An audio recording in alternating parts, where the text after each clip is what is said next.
सांगली जिल्ह्यात चक्क पावसाने रस्ता वाहून गेलाय. रुग्णाला चक्क पायपीट करत नेण्याची वेळ आली आहे. लोकप्रतिनिधी मात्र निवांत. सांगलीच्या शिराळा तालुक्यातील हुबरवाडी येथे निराधार 82 वर्षाच्या इंदुबाई यांना मेंदू विकाराचा झटका आल्यानं बेशुद्ध झाल्या. इंदुबाईंना वाचवण्यासाठी सगळ्यांची धावपळ सुरू झाली.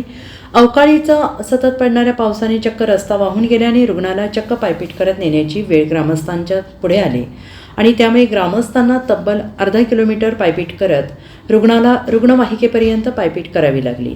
शिराळा पश्चिम भागात गेल्या आठवड्याभरापासून पाऊस होतो आहे. शिराळा कोकरोड मुख्य रस्त्यावर बिळाशी गाव आहे. येथून काही अंतरावर हुबरवाडी गाव आहे. पावसामुळे हुबरवाडी दरम्यान ओढ्यावरील रस्ता वाहून गेला आहे. तेथे ये जा वाहने करणे बंद झाले. त्यातच मेंदू विकाराचा झटका इंदुबाई यांना आला होता. त्या बेशुद्ध पडल्या आणि सकाळी दरवाजा का उघडला नाही म्हणून ग्रामस्थांनी पाहिलं असता त्यांना हा प्रकार समजला. त्यांची धावपळ सुरू झाली आणि रुग्णवाहिकेला बोलावण्यात आलं. मात्र रस्ता वाहून गेल्याने रुग्णवाहिका तिथेपर्यंत पोहोचली नाही. त्यामुळे ग्रामस्थांनी स्ट्रेचर घेऊन इंदुबाई यांना पायपीट करत रस्त्याच्या पलीकडे आणून रुग्णवाहिकापर्यंत आणण्यात आलं आणि त्यामुळे रुग्णवाहिकामधील डॉक्टरांच्या तत्परतेमुळे त्यांचा जीव वाचला आहे. 12 मे रोजी झालेल्या अवकाळी पावसामुळे हुंबरवाडी दुरंदेवाडी रस्ता वाहून गेला आणि तेथील वाडीचा संपर्क तुटला. परवा तेथील निराधार महिला इंदुबाई परसू खोत यांना मेंदू विकाराचा झटका आला आणि त्या बेशुद्ध घरी पडल्या.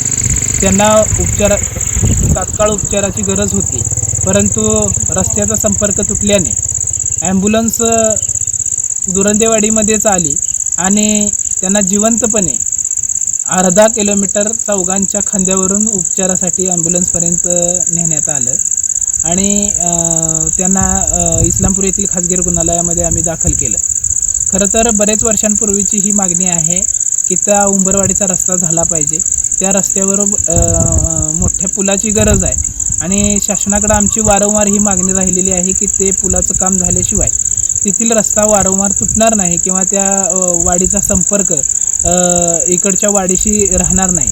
आणि तिथं जे अरुंद पूल किंवा छोटं पूल असल्यामुळं वारंवार तिथला रस्ता तुटतो आहे आणि अनेक अडचणींना लोकांना सामना करावा लागतो आहे. तर त्या पुलाची आमची प्रशासनाकडं मागणी आहे की त्या पुलाची तात्काळ मंजुरी मिळून ते पूल व्हावं तिथं आणि लोकांना त्या अशा अडचणींना सामना करावा लागणार नाही, अशा पद्धतीचं आमचं सरकारला निवेदन असणार आहे. Bureau report SBN Marathi Sangli.